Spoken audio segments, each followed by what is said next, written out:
Hey guys, Simon here with another devlog, devlog number 2. Hopefully devlog number 1 was decent enough for you. Oh, I think so. I forgot to present myself, by the way. I'm a French Canadian up there in the north in the cold. Yeah, today is minus 25. It's freezing out there, which is why I'm staying indoors in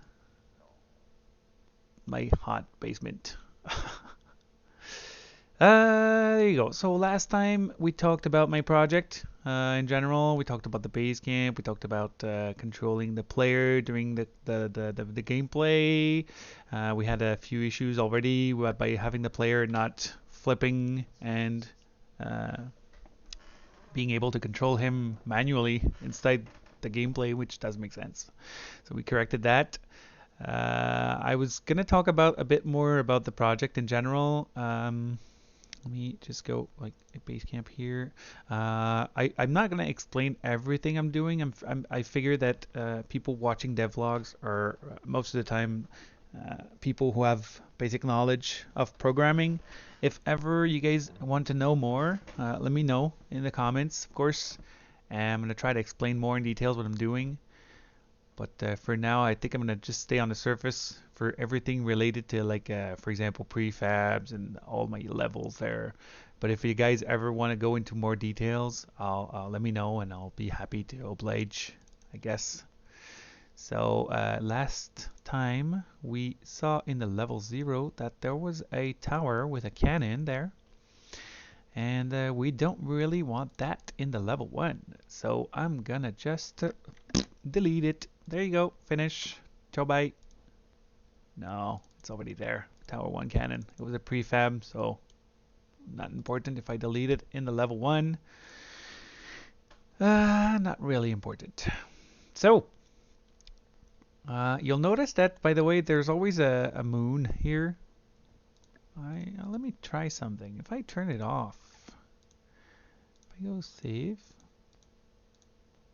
I'll explain why it was there before.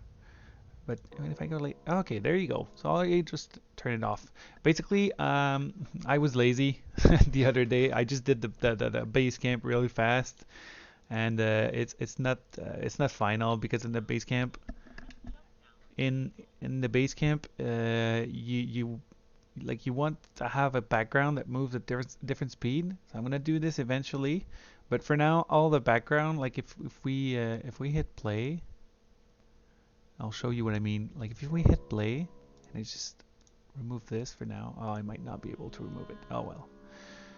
If I go like this and I move, you'll notice that this, like the towers in the background, like the ruins, they move with my character.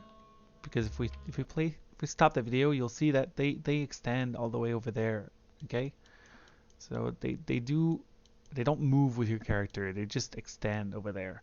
But if you see, I guess I'm gonna just go like this. I'm gonna put the scene up, and if I move, well, of course it won't let me. So if I move like this, you'll see that the sky is following the player. Like if you see like the camera, this is the camera, like the white line here, and the sky will never move outside of that box. If I hit play again, stop. You see it hasn't moved, so it's on the camera basically. So it's a child of the camera, which means that it will always stay on the position of the camera with like this position, like an offset position. So it will never move unless told otherwise via script or something like this. So I'm gonna change that in the future, of course. I was playing around with like having the moon just like maybe illuminate in the sky, or maybe move a tiny bit, whether you move that way or the other way. And I'm gonna have probably like clouds just floating around, moving like from left to right, and just maybe doing like the moon just moving less fast when you're moving left and faster when you're moving right. Those are easy things to program, but for now I just want to have a base camp I could work in. Just have units that I can just work in as well, and maybe make a easy menu to just upgrade troops and whatnot. Because right now I felt like that the game is fun when you play a real level. Like for example, here I have like stage 6, which is actually a boss level. I'll give you a sneak peek, guys, at the boss. Watch this. You'll see that I make a big army, but yeah, I made him super, super strong. Of course, again, I forgot my schnitzel. Hold on, hold on. What did I do again? So, did I forget to save? No. So as I said in my whoops, that's my other game. As I said in my other video, I'm gonna show you everything, guys. So if you see like there's a problem somewhere, I'm gonna show you me solving it. Like you have to go back in your script. You have to scroll through your script, and it sometimes it's really complicated to find a problem, like it's the solution to your problem. Most of the time it's easy though, because you've been the one programming stuff, because so you know like where to look for, since you know what you're doing technically, unless you're copying stuff from internet. I did this at the start, and as soon as you can, don't do it. If you if you're good enough to not take like a pre-made script and create your own, it's always better. Because pre-made scripts are made for another game, not your game. So you always want to make your own script for your game, so that in the future, if you want to make a change or something, it's going to be super easy to understand. It'll be super easy to adapt because it's you who made the script, so you understand it. If you take a pre-made script and then you went on internet to copy and paste it, most of the time, well, you will know like basically what it does, but behind the scenes, like what it truly does, most of the time can be very complex. Especially when you go like set active something, that's easy to understand. But if you go like AI and stuff like this, and you do something pre-made, holy crap, you're in for your money, okay? Because AI script can be pretty complex. Just let me show you, like for example, my boss that I just wanted to show you and I couldn't. Where's it? Paladin controller. There you go. So that's my script for the Paladin. Of course, it's more complex than just a line. Okay, and if you were to copy and paste this, it would work in your game. But then if you'd like to make a change, that'd be very complicated to do because you wouldn't know what you did, pretty much. But if I want to make a change, it's super easy because I did it, so I know exactly what's written there. So let me go back in my things here. I'm just gonna make something easy here, you know.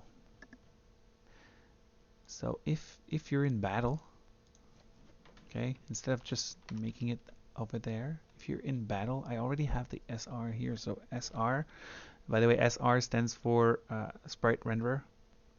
I already said it at the top because I'm going to use it often. So you don't want to do, like I said, have a get component inside the update. So SR that flip x equals false. So this says that, so you're going to take the game manager here, which controls like when you're in battle, when there's a preparation, when there's a cutscene, whatever.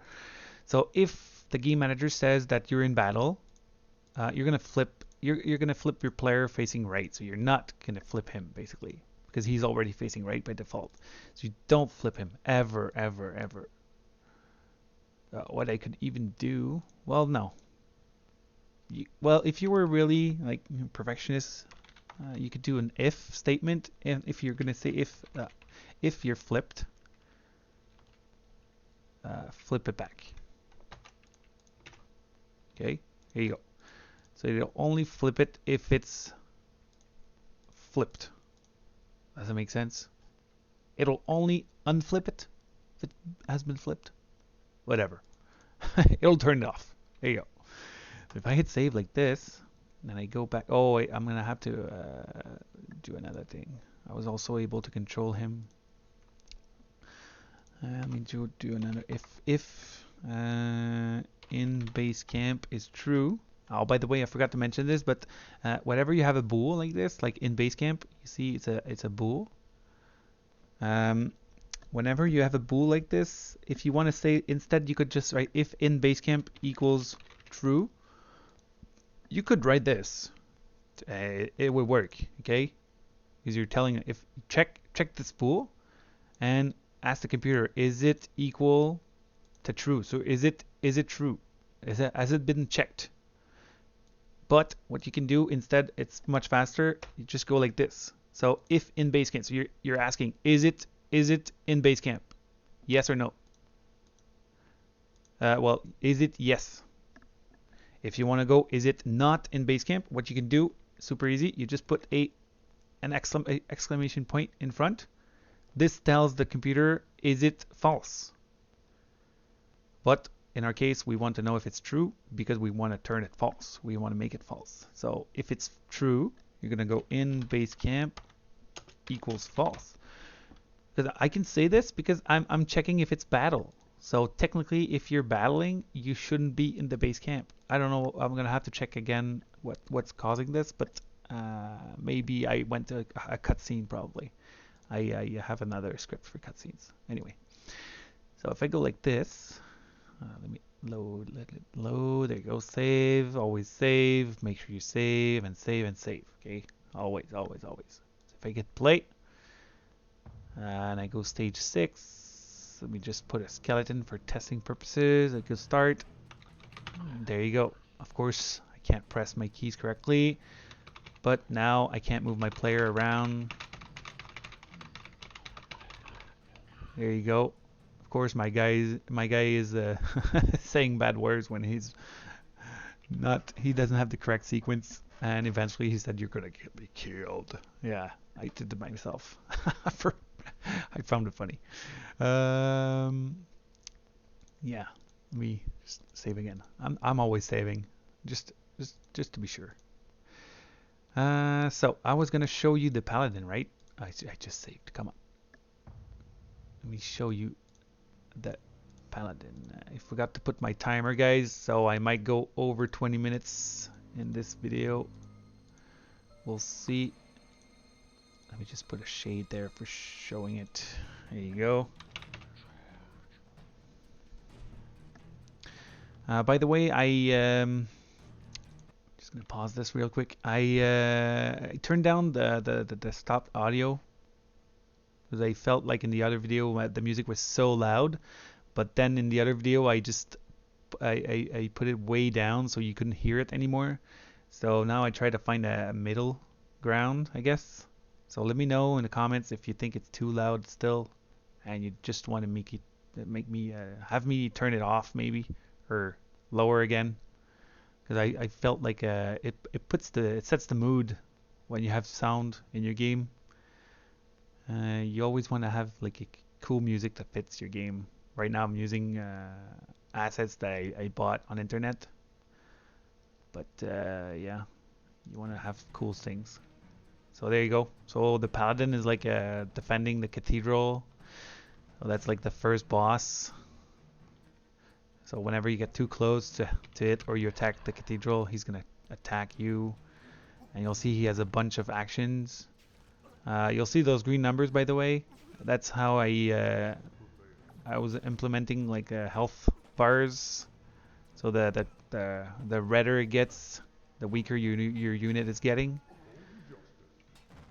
But I'm still thinking about this. I'm probably gonna change it.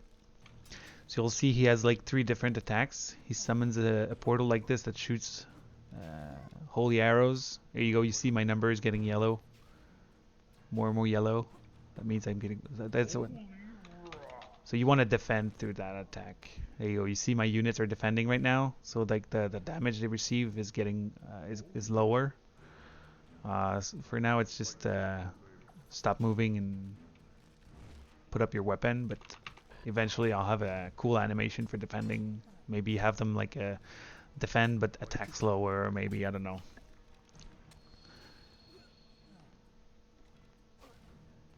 So there you go. They're killing the paladin. He's pretty strong, and I haven't upgraded my units yet, so that's why he's pretty much killing me. There you go. Oh, there you go. He just said two things at the same time. Oh, he turned yellow. That means like he's below 20% HP, so he kind of enraged. And now he's below 5%, so he becomes super crazy. And he's gonna probably kill my player. Oh, yeah. Oh, what happened? Did he kill me? I just killed. Oh, there you go. So if ever you guys see this, you want to take care of that. By the way, I'll mention it right now, but when I program, I try to do error pause so that as soon as there's a missing error, like a missing reference or exception or something like this, it's going to pause your game so that you can go and check what's causing the issue. So like for example, when you click the error, you see that there's a message here, blah blah blah, and you see at the end that there's a problem with your script enemy base controller line 43. I know what it is. The problem is because I tell my cathedral to activate my paladin whenever it gets hit, but when the paladin dies, it disappears. So probably if I go select my cathedral, so things to also activate, there you go, it's missing. So it's trying to activate a missing object, which doesn't make sense. So the program doesn't know what to do. So if you double click the error, it's going to open up your script and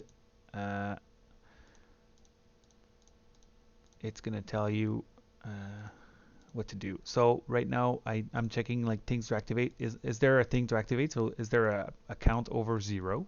So is there something? So then if there's something, you're gonna loop through it like a for loop. So if I is equal to 0, so you're gonna start your loop at I0. I will be the loop basically. So is I under things to activate that count? So if you have 1, you're gonna start at 0, which is the first thing to activate, I guess.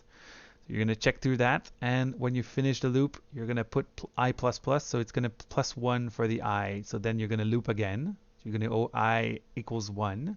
Is 1 lower than the count of things? So let's say for example you just have one thing, and it's gonna stop the loop because 1 is not lower than 1. It's equal. So it's gonna stop the loop there. If it was you had two things, it would do the 1 and then it would stop at 2, you know. So there you go. I'm checking if things to activate I. So I had, for example, in my script, I had one thing. So 0 is yes. Get component enemy unit controller, is it equal to null? That's the error because there's nothing. So you'd have to check before you do anything if things to also activate I is not equal to null. So you want to check, is there something in the things to activate 0? Yes. If yes, then go check if there's something that you want activated. There you go. So I'm going to save, and then there's going to be a bunch of errors because I forgot to stop playing. But yeah, that's it. Problem solved. Like I said in the other at the start, as soon as you program your own things, you'll know when you get an error like this, what is the error before you even check in your script. So most of the time you'll be able to solve your issues really fast. And that's it. So sorry guys for not showing much today. I guess I'm talking a lot. But I guess you got a sneak peek through at the Paladin, my first boss. I'm actually kind of proud of it. I spent a bunch of time just making a cool boss, and you kind of want to go all in all the time, but you gotta stay focused because you know that this is the first boss the player will ever encounter. So you can't make the first boss like too powerful. You can't make it too complex either, because you don't want the people to like arrive on the first boss and just go like, holy crap, this is way too difficult, I'm just gonna quit playing, you know. You kind of want to make it cool but easy at the same time, you know. So I'm probably gonna tweak a lot because you saw that I got my ass kicked basically, and I had a bunch of units. So yeah. So I think I'm gonna stop here for today, guys. Probably next time we're gonna work a little bit on creating some stuff, maybe programming stuff from scratch.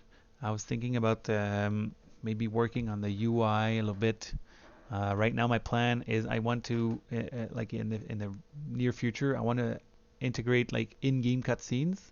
So like when you arrive next to the cathedral, you want everybody to stop and you want to have a cutscene playing. Like the paladin maybe will get closer to you and he'll threaten you that if you don't turn back, he'll smite you with his holy wrath and whatever.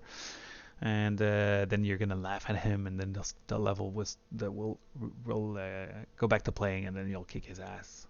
That's what I want to do. I want to put hero skills. So when you're in the game, for example, like there's a big bar at the bottom that's empty. So you want to have maybe hero skills that you can press. And depending if you have enough mana or whatever, you're gonna cast skills from your player. I was thinking like maybe just throwing a poison bottle, or I don't know, maybe harvesting nearby corpses for extra currency or whatever.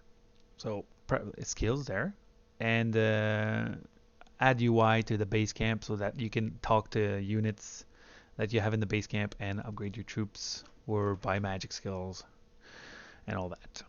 So let me know in the comments also if you have things you'd like to see or things you'd like me to work on in the next videos. Of course, as I said in the first one, I'm going to look at the comments and I'll take your opinion into consideration when I create those devlogs.